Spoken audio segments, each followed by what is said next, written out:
2035년 서울 강남 한복판 8차선 도로가 있던 자리에 울창한 숲이 펼쳐져 있습니다.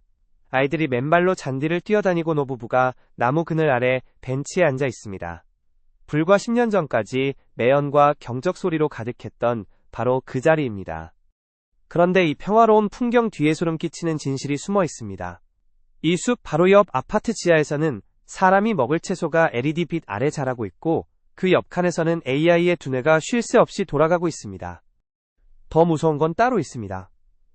이 아파트 15층 한 남자의 거실로 자동차 한 대가 슬며시 밀려 들어옵니다. 외벽을 타고 수직으로 올라온 겁니다.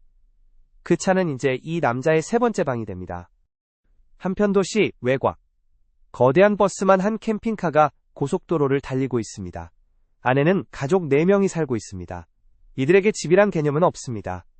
며칠에 한 번 전용 스테이션에 들러 물과 전기만 채우면 됩니다. SF 영화 이야기가 아닙니다. 경제학자들이, 도시공학자들이, 그리고 테슬라와 같은 기업들이 지금 이 순간 설계하고 있는 우리의 미래입니다. 자율주행과 AI가 만들 세상은 단순히 차가 알아서 달리는 수준이 아닙니다. 우리가 사는 집의 모양, 도시의 구조, 부자와 가난한 사람의 삶의 격차까지. 인류의 주거 방식 자체가 완전히 뒤집어집니다. 로마 시대 이후 2000년 만에 일어나는 주거 혁명입니다. 여러분은 지금 어떤 집에 살고 계십니까?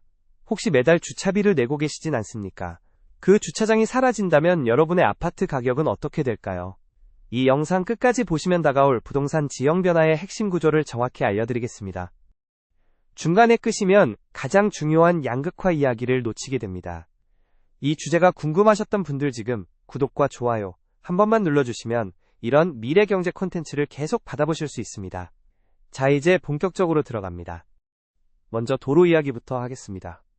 현재 도시 면적의 약 7%가 갓길 주차 공간으로 사용되고 있습니다. 여기에 불필요하게 넓은 차선까지 합치면 도시의 엄청난 면적이 오직 자동차를 위해 존재하고 있는 겁니다. 자율주행 시대가 오면 어떻게 됩니까? 개인이 차를 소유하지 않게 됩니다. 자율주행 택시가 필요할 때만 와서 데려다주면 되니까요. 그러면 8차선 도로가 4차선으로 줄어듭니다. 나머지 절반은 뭐가 됩니까? 전부 보행자 중심의 숲과 녹지 공간으로 탈바꿈합니다. 이건 단순한 환경 이야기가 아닙니다. 경제학적으로 보면도시 한복판에 갑자기 막대한 토지가 생기는 겁니다. 부동산 공급이 폭발적으로 늘어나는 것과 같은 효과입니다. 그런데 여기서 더 충격적인 게 있습니다. 여러분이 매달 관리비에 포함시켜내고 있는 그 지하 주차장, 차가 사라지면 그 거대한 공간은 텅 비게 됩니다. 아파트 지하 전체가 비어버리는 겁니다. 이 공간이 두 가지로 변합니다. 하나는 실내 수직 농장입니다. 입주민이 먹을 채소를 지하에서 직접 기르는 겁니다. LED 조명 아래 365일 신선한 채소가 자랍니다. 식료 품비가 획기적으로 줄어드는 구조입니다. 다른 하나는 엣지 데이터 센터입니다. 쉽게 말하면 AI의 소형 두뇌기지입니다.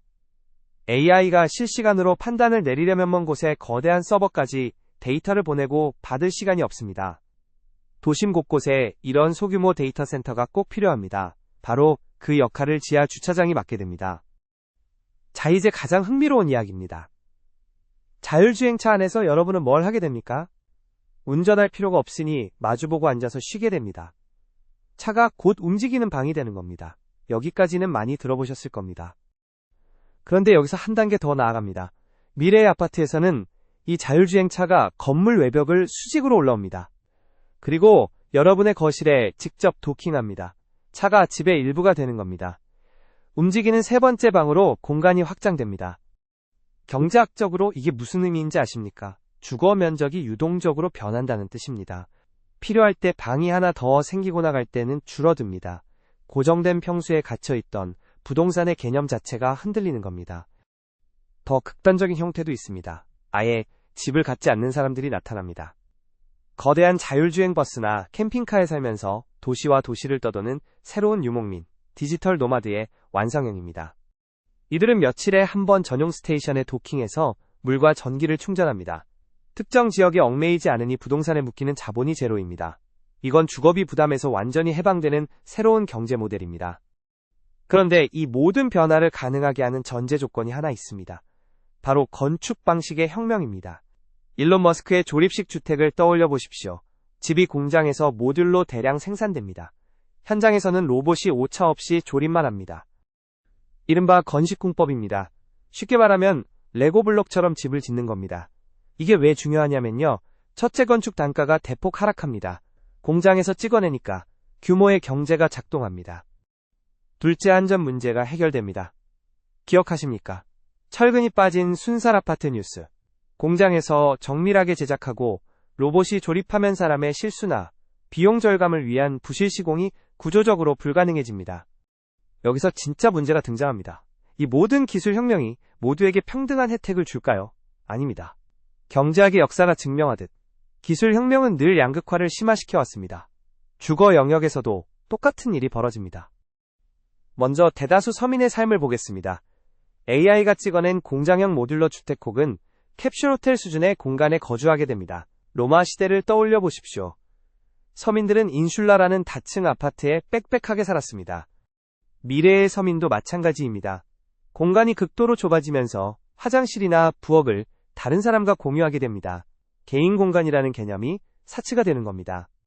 여기서 소름 끼치는 역전 현상이 일어납니다. 과거의 고독함은 귀족의 특권이었습니다. 혼자만의 시간, 혼자만의 공간을 가질 수 있다는 건 부유하다는 증거였습니다. 그런데 미래에는 이게 완전히 뒤집어집니다. 사람을 만날 돈이 없는 서민들이 오히려 고독해집니다. 공유 주거에 살면서도 진정한 인간관계를 맺을 경제적 여유가 없는 겁니다.